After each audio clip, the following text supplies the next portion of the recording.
This is the all-screen keyboard prototype I created in the last video, and while it works, it outputs text and you can swap between different layout profiles, it only barely works. The number one comment on that last video was, how much did this prototype cost to make? The answer, about 1,400 United States dollars. That's way too much money to ever be something close to not commercially viable because this entire design is open source, but to something that could be recreated by the average keyboard enthusiast. I also left myself with a laundry list of problems to solve. The keys are unstable, typing is uncomfortable, designing keyboard layouts requires editing hundreds of lines in text documents, and the keyboard itself looks like I just threw some keys over a portable monitor, which is exactly what I did. So I basically need to redesign everything, all while cutting the cost down to less than the price of a top-end keyboard. Let's call it $250. And there are two kinds of people in the world. Those who are thinking, that seems like a reasonable price for a keyboard, and everyone else who thought, wow, I didn't even know keyboards got that expensive. In an ideal world, the all-screen keyboard would be something like this device. This is the MK10 control panel from Waveshare. When I saw it, I had to get my hands on one because unlike the Stream Deck or the Flux or my own keyboard, there is no screen underneath these keys. Each key has its own screen on top of a mechanical key switch. It looks great, everything is super clear, the keys feel amazing. This is everything I'd ever want my ideal keyboard to be, but there are two reasons why, at least today, this is not a viable model for a full keyboard. First, see how much space each key takes up. Each one requires its own enclosure to protect its screen and associated electronics. And second, it's not cheap. From Waveshare's own website, it's $85, which is a whole lot better than the official Stream Deck, so if that's what you're looking for, get this instead. But $85 for 11 keys doesn't make physical sense when I multiply it by 10 for the entire keyboard. So I'm sticking with one screen for the whole device, and this is the biggest physical change I'll have to make since everything else in the all-screen keyboard is built around this display. While I love having the full 112 key layout, I'm not a fan of the pointless blank space. Don't tell that to the Taylor Swift fans. I just cannot unsee that this is simply a regular 16:9 screen, and that has really taken the magic out of it for me. I've seen some more keyboard ratio sized screens floating around the internet as of late. They're mostly being sold as an extra monitor to show your PC performance and stuff on. I think these must be coming from factories that make displays that have realized that instead of throwing away the whole panel if there's a flaw in it after production, they can cut it in half and sell it at 1/2 to 3/4 of the price. So honestly, it's a good deal for them. But be careful, a lot of the really cheap ones can be like 1920 by 440, and 400 pixels of vertical resolution will simply not cut it. Plus, the prices on these things can get crazy high. Anyone else remember a couple of weeks ago when this product was shown off as a sponsor on the WAN show? 2560 by 720 is better, but not at $250. Of course, where there's a company buying ads on podcasts, there's a Chinese distributor selling a better product for half the price. So let me introduce the Mac Daddy of this screen style. This is a 7:2 ratio 4.1-inch 4K monitor. At this size, that means 3840 by 1100. Priced at 1,050 of the people's coins, or 150 USD. Yes, it's a significant part of the budget, and yes, at this size, I do have to sacrifice the 100% keyboard experience, but get this. It's a touchscreen. Okay, I know I did go off on the concept of typing on a tablet last time, but hear me out. The cost of producing the Hall Effect boards for the keyboard last time was $600. About $100 for the 5 large PCBs, $250 for the components, Hall Effect sensors can get very expensive, and $250 for the assembly cost. Granted, at scale with different components or putting it together myself, that cost would go down, but since I imagine this keyboard being built as a one-off by individuals, I'd rather it not cost as much as a dozen steak dinners. But when it comes to the touchscreen, the last thing I want is to have a weird silicone pad like the DS Pixel keyboard, and no, that doesn't mean you should just place mechanical keys over the screen. That completely defeats the purpose of it. You can't even see the screen at this point. So in a future update, a Hall Effect board should just be able to be dropped in behind the touchscreen and wired up to the main compute module without any other hardware upgrades, because I'm still going to rely on the same kind of magnetic keyframe design to hold the keys. Now, I shouldn't be too hard on products trying to reinvent the keyboard. I get it, moving away from the industrial keyboard complex isn't easy. Look at my key redesigns. These are absolute garbage. The top is way too far away from the screen, the sides leave only the smallest amount of room to actually see the text down below, plus I have these stoppers on the bottom to keep the key from flying out of the socket, but why would it ever fly out of the socket? They just go up to meet the magnets and then stop? There's no force pulling them up, so these are unnecessary. The biggest problem with these old keys is that they would sometimes seize up on me, which is the last thing you want to happen when you're playing your favorite text editor.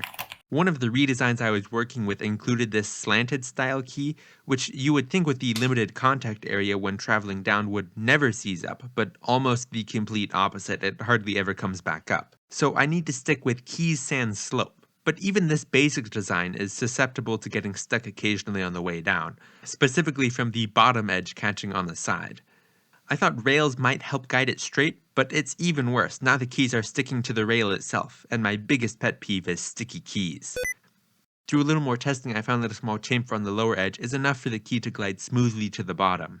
These keys were printed in basic PLA with whatever default settings, cause they're just for testing. Except for this one's made of sugar. For the final keys, I'll need to print them using a transparent filament at 100% infill because I need them to look like solid glass all the way through. Material-wise, the last batch of keys were made in resin along with a large keyframe, coming in at another, you'd never guess it, $600. $200 for the keys, $400 for this frame. Yes, resin is just that expensive. So this is where I really need to find a much cheaper solution. There are a whole array of transparent materials for FDM printers out there that promise to print like glass, and thanks to Bamboo Lab for sending over their Mammoth H2D, I can finally try them out for myself. Hold on, don't skip ahead, this isn't an ad read. Bamboo Lab doesn't have any specific talking points for me, it's the best kind of sponsorship. They just want me to use the machine and let the outcome and experience speak for itself. So from now on, if I mention any quality or flaw of the printer, it isn't because they're having me say it, it's because I just want to mention it. That's it. Once I got this behemoth of a printer set up and running, I ran a few test prints to make sure quality was looking good and that the AMS2 Pro material system was working fine. I was really into 3D printing about 10 years ago, but had a real bottom of the barrel printer. Recently, because of this channel, I had a reason to get back into it, and I just have to say that I would have given my firstborn son for prints this good out of the box 10 years ago. Of course, now that he's here, I'd maybe only give up like his left leg or something. In terms of transparent materials, the main two schools of thought for going glass seem to be polycarbonate and PETG. I'm going to run some tests with polycarbonate for now, and I'll check back later on those results. In the meantime, I've printed this keyframe. Well, it's actually two different parts because even though the whole model can fit onto the H2D print bed, because there are two nozzles, only part of the bed can be reached by each one, so I have to split it into two, which is actually a smart thing to do because it can make the keyboard more modular. For example, I can have my standard ANSI keyboard on the left and then my 30 key macro pad on the right, or I could swap that out for an island and arrow key module, or a number pad, or some really big keys. Or if my ancestors were boring and stayed in Europe, then I could swap the left-hand keyboard for an ISO layout, or any other layout like a Japanese keyboard. Or I could just have 3 big buttons for the entire thing. And that doesn't spell doom for the drop-in Hall effect sensor board later on, because by adding a few more Hall effect sensors for the international keyboard styles, then every key should be able to work just fine. Even custom-shaped keys shouldn't be an issue. So long as some part of the key happens to run over a Hall effect sensor, there's no limit to what this keyboard can look like since the screen underneath will just show graphics wherever you need it to. That does require a little bit of software modification since last time I had hard-coded the keys to their physical positions on the screen, so instead of having a layout define what to do to this set of keys, I need the file itself to include all the key data, and then the program can load that keyboard setup when it starts or during a profile swap. But the biggest software issue from last time was the keyboard output side of things. In my desperation, I was led to use a separate Python program running in the background which acted as a Bluetooth keyboard which would allow me to get a connection to the PC. Then any key presses in the main software were navigated to that application and onto the computer. What surprised me was that the majority of comments on that system weren't pointing out how crazy and dumb it was. I just got a bunch of sympathy from Bluetooth developers. But more people were asking why it was even wireless in the first place. Apparently, when it comes to keyboards, the 3 most important things are latency, and ASMR. So I'm ditching the Bluetooth Python program in favor of QMK, an open source and well-established keyboard firmware already compatible with dozens of different microcontrollers. So instead of a separate program running on the main board, it'll be a separate compute module, this Raspberry Pi Pico that I've already soldered some I/O pins to.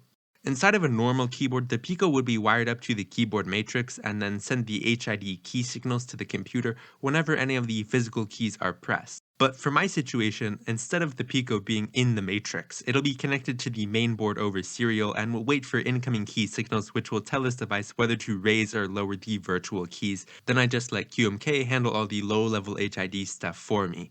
Normally for serial you'd want 3 connected lines since the transfer and receive lines should be accompanied by a third ground line, but I can get away without the transfer line for now since the keyboard firmware side of things doesn't need to say anything back to the main software. Of course, for swapping keyboard layout profiles based on the application running on the main computer, I can always add the transfer line back in later on. And sorry Team Orange, you did your best last time, but dang you're expensive. I'm pretty sure I can just run this off the Raspberry Pi 3, which is lucky because like most tech people, I just have an extra one laying around in a box. To test the system out, I can just wire the Pico and Pi 3 serial lines together. Then in terms of software, I have already written a custom QMK firmware for the keyboard side of things, which listens for an ASCII character like A to come in over serial, and then will press the A button on this keyboard. It's super easy to compile using the QMK provided software, and then to flash this onto the Pico, I just hold the reset button, plug it in, and then drag this firmware file onto the drive that just popped up. And that's it, this Pico is now a fully fledged keyboard. On the Big Pi, I've written a program which will send the letter A over serial, so every time this program on the left runs, you should see A be typed on the screen on the right. Alright, that's working exactly like I wanted. I totally didn't waste 3 days trying to troubleshoot it, only to get a brand new Pi Pico and replace the Pi 3 with a Pi 5 and have it work just fine with the existing code. The thing I love most about hardware is that it just never fails you. Anyways, during the time I was waiting for my new Pis to show up, I rewrote the QMK firmware to enable the elusive Unicode output. There are some built-in Unicode functions to QMK, however, given that I'm not just trying to type a specific Unicode character, rather any Unicode character, I've had to write my own form of Unicode output, following basically what QMK does, but with a bit more flexibility. Mac and Linux already have their own dedicated way to input Unicode, so for those operating systems I just follow the standard input conventions, but Windows has no method of Unicode input that works universally. This means downloading a third-party program called WinCompose is the best option. I know it sounds like a crude fix, but it's completely justified because of just how incredible this program is. To input a Unicode character, all I have to do is type the compose key, by default it's right alt, then for example enter the code point U262D and hit enter. And you cannot tell me that being able to type a series of random keys on the keyboard and get some cool output character is not the best real-life video game cheat code ever. So in the new firmware, I have it wait for the Unicode incoming signal, then wait for and store the code points, and once the Unicode end signal has been received, I send the output sequence to the computer. This program on the left will send the signal for code U058E when it runs, and that's awesome. So now instead of relying on the operating system's different language input methods, this keyboard will be able to type those graphemes by itself. So long as it's in Unicode, I can have a keyboard for it, which covers near every living language on Earth except for Chinese because of the whole input method 100,000 characters problem. Well, I actually do have an idea on how I can have a keyboard for that, but I'll show it off later. One question I thought would be fairly easy to answer is, how do you press a touchscreen without your fingers? The internet tells you that you just need something conductive about the size of your fingertip touching the screen. So a piece of metal, like something small enough to fit underneath or inside of a key, should work. Like copper tape maybe? The big role of copper tape is triggering the touchscreen, so I'll stick some tape on the bottom of a key and nothing. 2 layers of tape? Nope. Okay, 10 layers of tape. Still not enough to register a touch. Well, not unless I include a little path up to my finger, but I can't just have glass keys covered up with copper tape. I've tried aluminum rods, copper cubes, scrap steel, nothing. Even a huge pile of this stuff isn't enough to trigger a touch unless I also happen to touch it with my bare hands, it is conductive after all, or interestingly, touching it with another large piece of metal like this rod. Not everything that's conductive and about the size of a human finger will trigger the touchscreen. Just take a look at this capacitive touch stylus, for example. On its own, the conductive silicone tip is unable to register a touch of any kind, but connected to the larger conductive body of the stylus, it begins to work like magic. It's really more about having a sufficiently large conductive body than the shape that hits the screen. The big rule of copper tape works when one little piece doesn't for that very reason. Still, I'm not sure how I can have a large conductive body that is connected to every key if all the keys are stuck in the same plastic keyframe.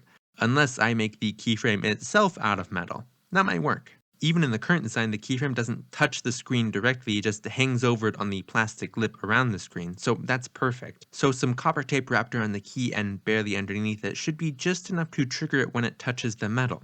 And I think that'll work just fine then. So let's go 5-axis CNC this out of an aluminum block, right? Wrong. That's not cheap. Laser cutting out of sheet metal, that's way more affordable, and I only need a little 2mm slice at the bottom of the frame then. That way I can still 3D print the top of these to have the holes for the magnets. So that's one metal frame for the main keyboard and one for each side module then. Yahtzee. I've printed quite a lot of these test keys. Quite a lot of them. My original tests were with polycarbonate. I did some standard printing with 100% infill, of course using a smooth base plate instead of a textured one, and got this, which might as well be white filament. So I switched the nozzle in the H2D from a 0.4mm to 0.8mm, this way I could get thicker lines. I tried concentric infill, which looked a little better, then ironing every layer. That's where the nozzle goes over what was printed to smooth it over. Usually it's only done on the very top layer, but you can see what happened when I did it on every layer. The plastic tumors make it a no-go. For these next keys, I slowed down the print speed and turned up the heat. Some of them look a little promising, but not enough to give me hope. So maybe polycarbonate isn't the way to go. For PETG, I began testing 4 different brands to see if one stood out, and this was probably a little bit cleaner, but they all basically look the same, and I think any brand of PETG could get there in the end. Like with the last material, I tried different infills, line widths, flows, and printing temperatures. The basic principle of transparent printing is that it's all about having enough heat so that the lines and layers melt together into one cohesive whole, while not being too hot as to render the filament burned or lose its shape. And of course, all this comes after drying the filament in the AMS2 overnight for 8 hours. Which, by the way, the AMS2 might be my favorite part of this whole setup. It's just so convenient to have a chamber where I can chuck in all the filaments I'm testing, which also doubles as a dryer. After drying, I did see a slight improvement to the keys, but by far what made the biggest difference was changing the infill setting from rectilinear to aligned rectilinear, so each infill line gets printed one on top of the other. Comparing it to the very first print, it's basically night and day. But this reference surface won't work for the final keys. I'm going to have to do some post-processing to polish this up, and that means almost 30 minutes per key of sanding, grinding, and polishing. And once that's done, you can get a really good look into the inside. But you can see there's still some junk left over.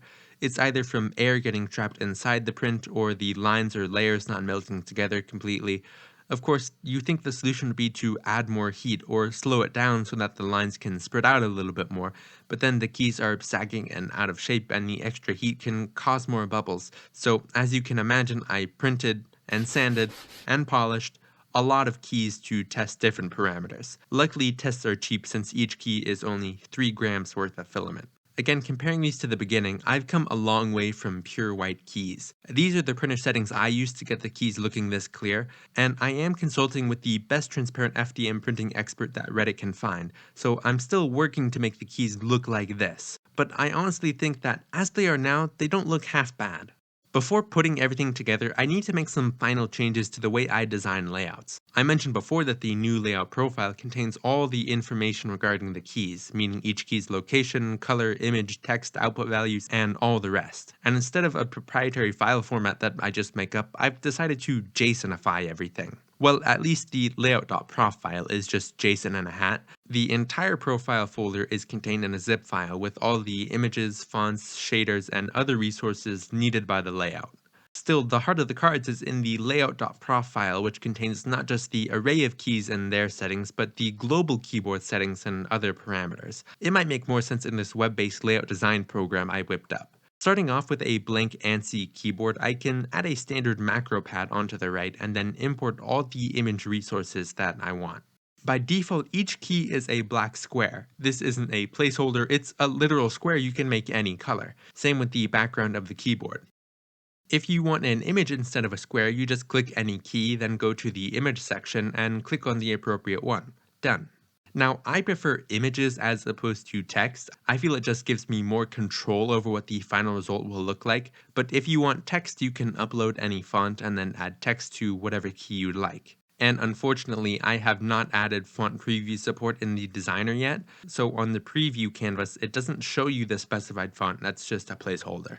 That feature is coming down the road, but it's just me working on this so far, so I had to prioritize a couple of things. In addition to what each key looks like, you can also change the output. The keyboard's default outputs are the HID codes based on the QWERTY keyboard, but you can change it to literally anything you want, even Unicode output. So for example, no more right alt, we're going to replace it with the far left.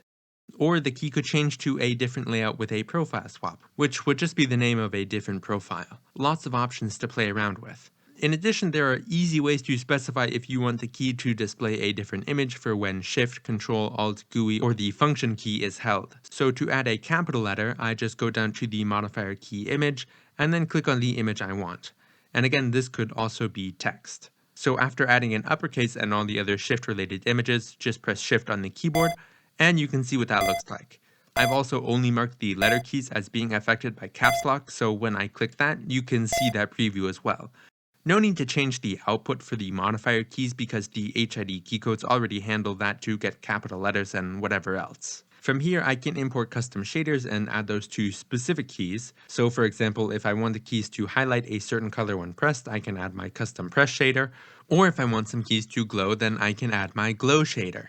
Shaders can be added per modifier as well, so again, lots of customization options for making very unique keyboards. Everything from the keys to the background to other non-key objects are supported by this program, and more features are coming down the road as well. This designer is currently available at notin.tokyo/ask for all-screen keyboard, but even this is open source, so you could run it locally if you'd prefer that.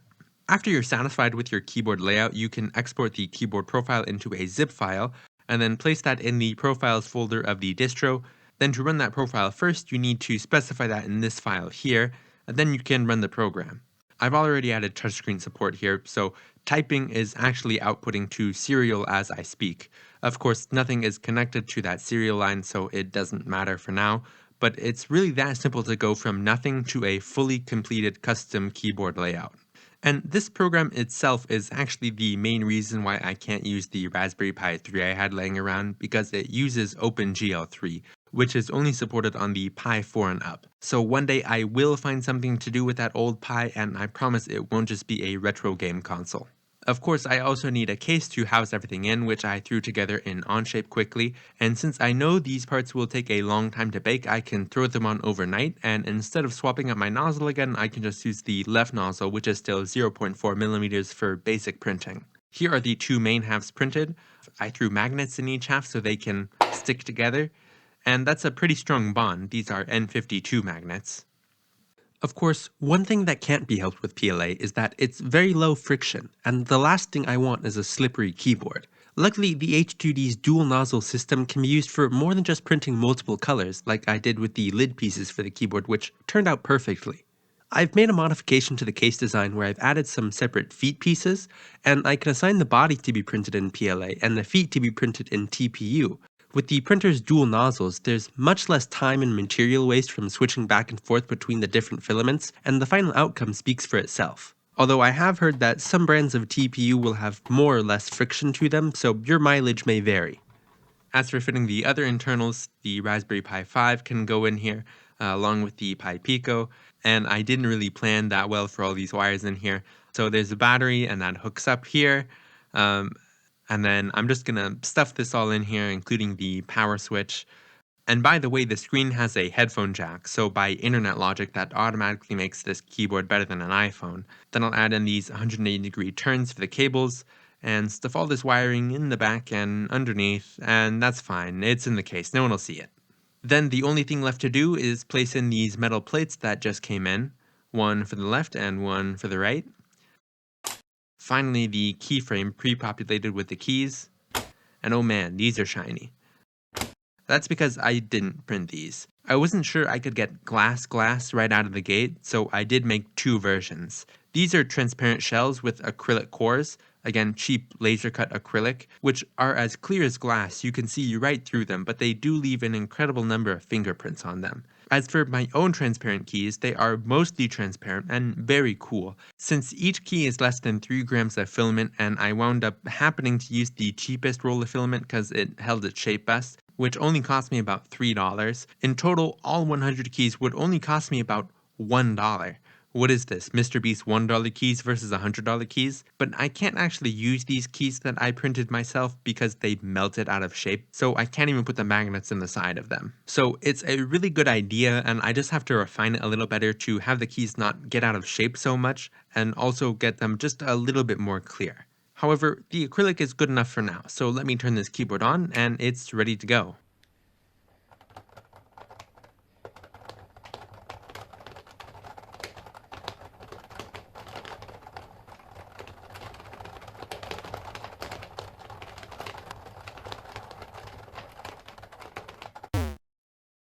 Finally, a solution for my emoji keyboard that prints out actual emoji. The world's first Khmer keyboard that puts out Axel Khmer. Russian, Japanese, Norse runes with Lord of the Rings playing in the background, Dvorak with miscellaneous symbols on the side, Sangje input with a Byungbyungmian macro pad. Oops, all P's. And okay, fine, you can have one Weeaboo keyboard, but no more than that. Chess symbols, that's much more dignified. And yes, it actually types out chess symbols. But real talk, how much did this version of this keyboard cost? Whoops, let me swap profiles. Give or take, almost $400. I'm sorry, I failed.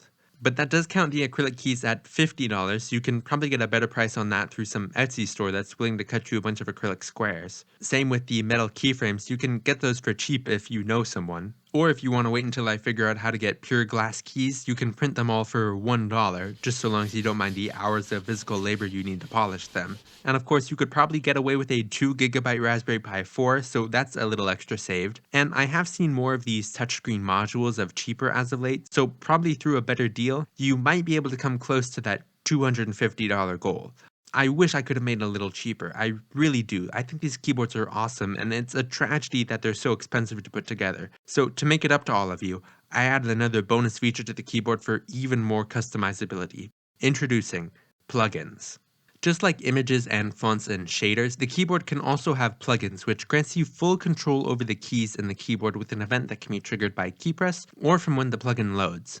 So I can do some pretty crazy things like randomly shuffle the keys every time I press a key.